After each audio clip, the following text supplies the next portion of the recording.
аҷибтарин рекордҳои Гиннес. Ҳар рӯз рекордҳои зиёде дар маконҳои мухталифи дунё ба амал меояд ки баъзе ин рекордҳо хеле аҷиб ва ғайриоддӣ мебошанд. Ин рекордҳо он қадар ҳам ғайриоддӣ мебошанд ки фақат як нафар дар ҷаҳон онро иҷро карда тавонисту халос. Ин рекордҳо оддӣ нестанд ва танҳо одамони хосе онро анҷом карда метавонанд, чунки маҳоратҳои хосеро талаб дорад. Чанд рекордеро ки имрӯз мо ба шумо нишон медиҳем хеле аз он чизҳое ки шумо дар бораи рекордҳо шунидаед фарқ дорад. Пас та охири барнома бо канали Некатоп ҳамроҳ бошед. Дар канали мо обуна шуда зангlaро пахш намоед. Як лайки дигар ва мо роликро сар мекунем. Рафтем.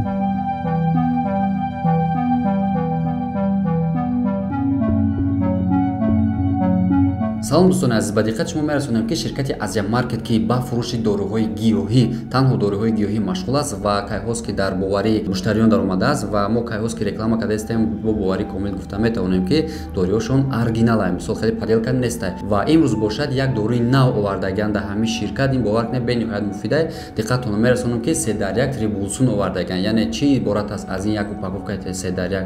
вақте ки шумо дастрас мекунед ин 3 дар 1 яъне харидорӣ мекунед, дар дохили як банкаи калони трибулсун 230 граммай, як банкаи майдаи 45 граммай ва якта тюбики спрей ҳастае ки вай барои дароз кардани алоқаи ҷинсӣ, яъне 2-3 баробар алоқаи ҷинсия дароз мекунад, то 45 дақиқаро мерасона, барои ҳамин кор мусоидат мекунад.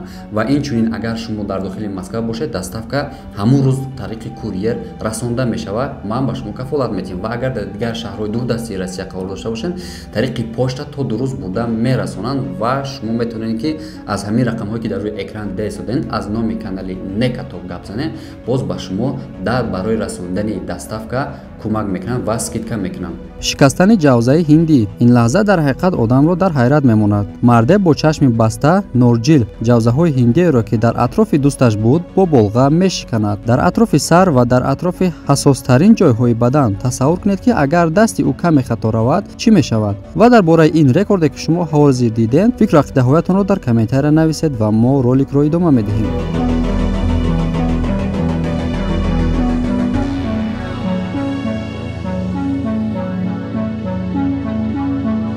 пӯшонидани бадан бо занбур.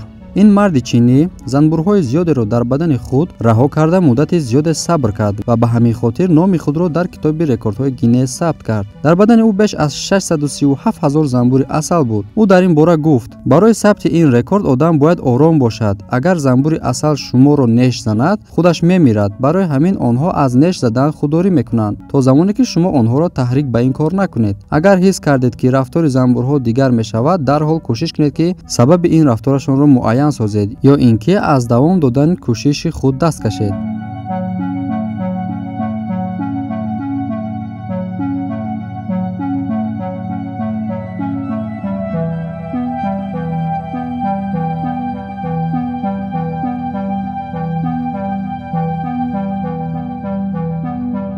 мори зиёде дар даҳон. ин рекордро ҷавоне бо номи Ҷак Бейбис сабт кардааст. ӯ 11 мори заҳрнокро то 10 сония дар даҳонаш нигоҳ дошт. дар ин муддат ягон тои онҳо ӯро неш назаданд. ин мард бо номи марди морӣ ҳам машҳур аст. ӯ ҳатто дар ҳамон бо морҳо якҷо мехобад ва хулоса ҳамаи зиндагиаш бо морҳост.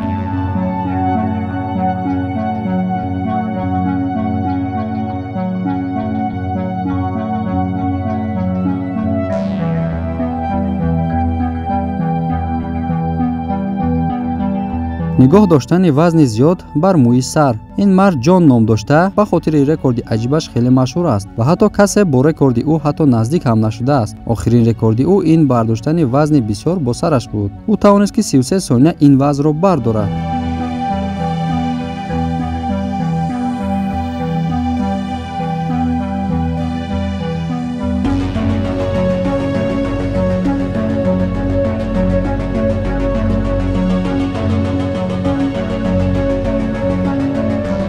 рекорди шикастани чормағз бо сар. чанд вақт пеш як навори аҷибу ҳайратангез ва каме дарднок рекорди як марди ҷавон дар Ҳиндустон нашр шуд ки ҳатман бо диданаш дар ҳайрат мемонед. рекорди ӯ шикастани бештари чормағзро бо пешонӣ дар як дақиқа ки ӯ тавонист дар ин муддат 217 чормағзро шиканад. бешубҳа ин рекорд яке аз беҳтарин рекордҳоест ки аз ҷониби ӯ ба амал омадааст ва ӯ баъд аз ин рекордаш ҳамчун як қаҳрамон ҳам шинохта хоҳад шуд.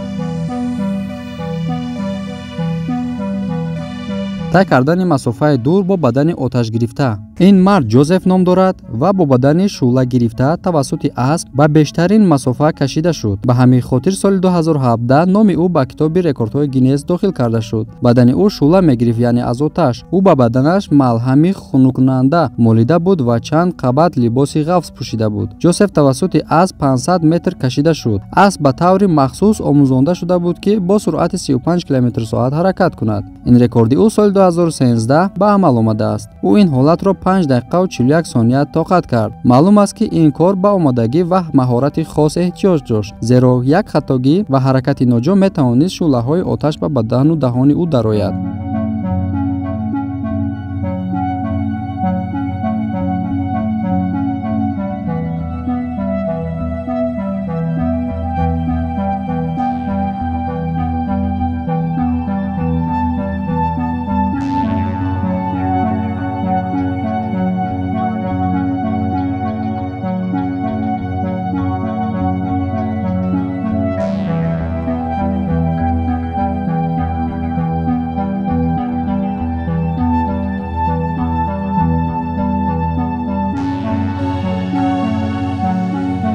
шикастани ҷавзаи ҳиндӣ бо сар. ин мард Рашид Насим ном дорад ва аз Карочии Покистон мебошад. ӯ 33 сола буда 43 ҷавзаи навро бо сараш шикаст, он ҳам дар як дақиқа. ӯ чанд сол буд ки машқи каратеро иҷро мекард. худи ӯ гуфт, тӯли 6 сол мешавад ки барои сабти ин рекорд тайёрӣ мебинам. билохира тавонистам ин рекордро сабт кунам. шумо ҳатто тасаввур кунед ки ин мард 6 сол тайёрӣ даст барои номи худро дар рекорди Гиннесҳо сабт кардан. ва мегузорем ба навори навбатӣ. ҳиндӣ бо шикастани 124 ҷавзи ҳиндӣ бо дасти худ номашро дар китоби рекордҳои Гиннес сабт мекунад. дар ин навор шикастани 124 ҷавзаро бо дасти оддӣ мебинед, он ҳам дар камтарин аз як дақиқа. ин бениҳоят аҷиб аст. шумо чӣ фикр доред?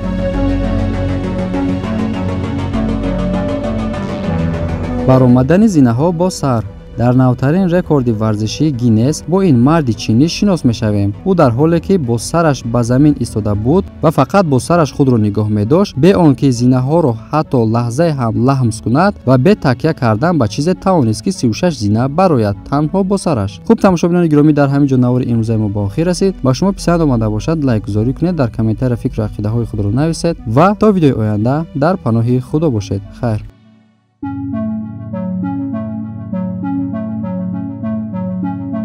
дӯстони азиз, чӣ гуна ки медонед, дар Аврупо футбол дар ҷӯшу хуруш аст ва ширкати 1x ба шумо имконияти беҳтаринро фавро меорад ки шумо дар ин бозиҳо мисол пул монда бурд кунед. ва ссилкае ки дар комментария, ман аввалин комментарие ки закрепит кардагием, дар ҳамонҷа ссилкааш мондагиаш шумо метавонед дароен регистратсия кунед, промокоди некара истифода барен, ба шумо 5000 рубл бонус метиҳам ва ина шумо метавонед дар депозити аввал истифода барен ва бурд кунед.